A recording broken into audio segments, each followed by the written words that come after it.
Sapete che cosa è successo a Natale? Tutti gli anni a Natale nasce Gesù e insomma lassù è un giorno speciale.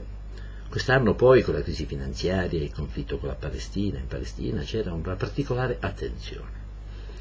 La madre di Gesù si è così ricordata che il giorno della nascita di suo figlio aveva ottenuto un prestito che non aveva ancora restituito. Quel pannolino che in tutte le rappresentazioni della natività copre le pudenda di nostro Signore l'aveva potuto acquistare grazie a un prestito generosamente concessole da un banchiere del tempo. Non una grande somma, certo, qualcosa che rapportata ad oggi è valutabile in 1 centesimo di euro, ma allora i genitori di Gesù erano talmente poveri che non potevano disporre nemmeno di questa minima cifra. E poi, dopo la nascita, sapete com'è andata? Erode, la strage degli innocenti, la fuga in Egitto e poi quel ragazzino che scappava da tutte le parti, andava nel tempio, se la prendeva con i mercanti, con i farisei. E poi, infine, l'epilogo drammatico e glorioso allo stesso tempo. E insomma, la Madonna si era dimenticata del prestito. Così decise di tornare sulla terra per pagarlo. Mica poteva lasciare che la sua memoria fosse offuscata da una simile macchia. Qualche risparmio l'aveva, certo, la Madonna, qualche spesa l'ha fatta per viaggi e apparizioni, Medjugorje, Fatima, Lourdes e tanti altri luoghi nel mondo, ma è persona oculata e poi in paradiso non ci sono molte occasioni per spendere. Prese il libretto degli assegni, la carta di credito e andò a cercare i discendenti di quel banchiere che gli aveva erogato a suo tempo il prestito. Non ha avuto alcuna difficoltà a trovarli, bisogna dire la verità, e gli ha chiesto di poter saldare il suo debito. Insomma, c'erano da pagare gli interessi, ma erano molto ragionevoli, solo il 4% all'anno a capitalizzazione annuale. Dopo un po', fatti un po' di conti, i discendenti del banchiere gli presentarono il conto. L'occhio della Madre di Gesù corse subito ai momenti topici della storia della Chiesa e vide e notò che il giorno della vittoria di Costantino su Massenzio, che è un momento importante per il trionfo della Chiesa di Cristo sui pagani, il debito era già arrivato a 2145 euro e poi il giorno dell'incoronazione di Carlo Magno era arrivato ad oltre 423 miliardi di euro. E poi non riesce più a leggere le cifre e si rende conto che difficilmente avrebbe potuto pagare il suo debito.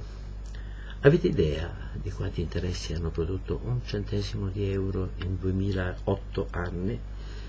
La cifra non ve la dico, perché non so pronunziarla, e credo che difficilmente qualcuno potrebbe farlo se non utilizzando una notazione scientifica comprensibile da pochi. Ve la traduco però in un'immagine che rende perfettamente l'idea dell'ammontare. Il prezzo dell'oro è attualmente di circa 20 euro al grammo. Anche espresso in tonnellate il numero risulta incomprensibile.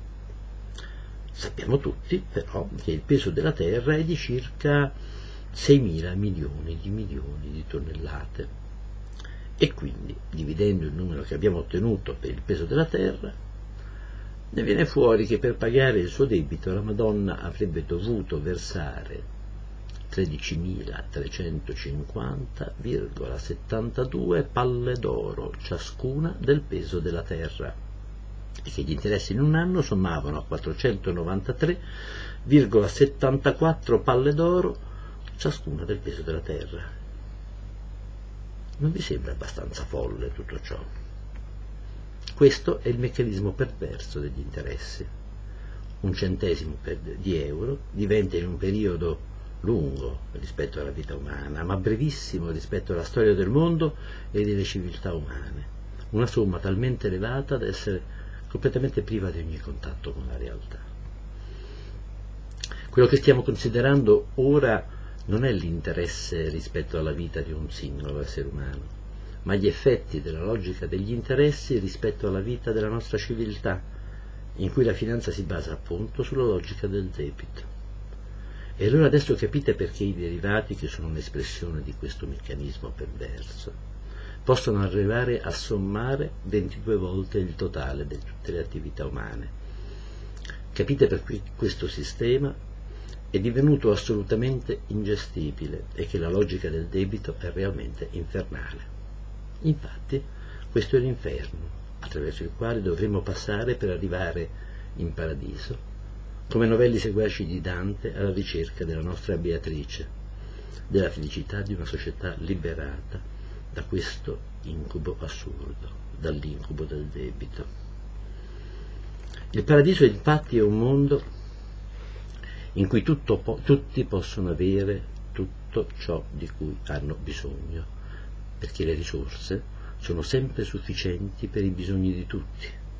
Una società in cui ad ogni cittadino viene erogato dalla comunità un reddito di cittadinanza sufficiente per assicurargli una vita dignitosa, e che questa erogazione è indipendente dal reddito, dalle condizioni sociali, dal mestiere praticato, perché rappresenta l'attuazione del diritto di ogni essere umano alla vita.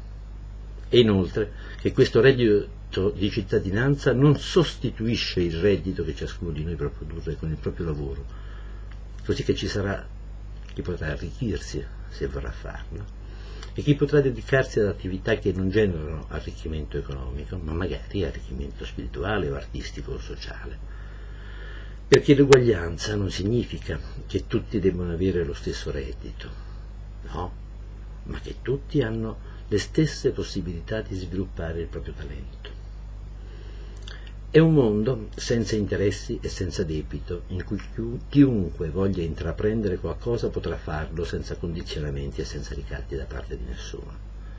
È un mondo in cui le forze produttive sono realmente libere di esprimere tutto il loro potenziale per il bene dell'umanità e per il bene individuale di ciascuno, perché non sta scritto da nessuna parte che perseguire il proprio interesse egoistico debba necessariamente essere contraddittorio con il perseguimento del bene comune, da nessuna parte, se non nella logica della scarsità che costituisce la base dell'economia del debito. Ho chiamato questa società del futuro la FAZ, Financial Autonomous Zone, ed essa si fonda sulla logica dell'abbondanza. È questo il punto di rottura. Dobbiamo rovesciare il nostro modo di pensare e entrare nella logica dell'abbondanza, della sovrapproduzione e della società dell'immateriale. Dobbiamo rifiutare la prospettiva di morire di fame perché si è prodotto troppo, come scrisse Bocciaca, un economista degli anni 30, dopo la crisi del 29.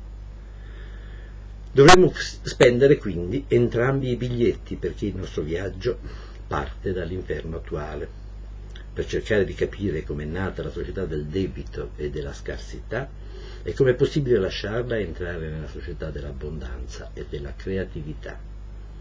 Tutte le settimane terrò un video che tratterà di questi argomenti in maniera sistematica.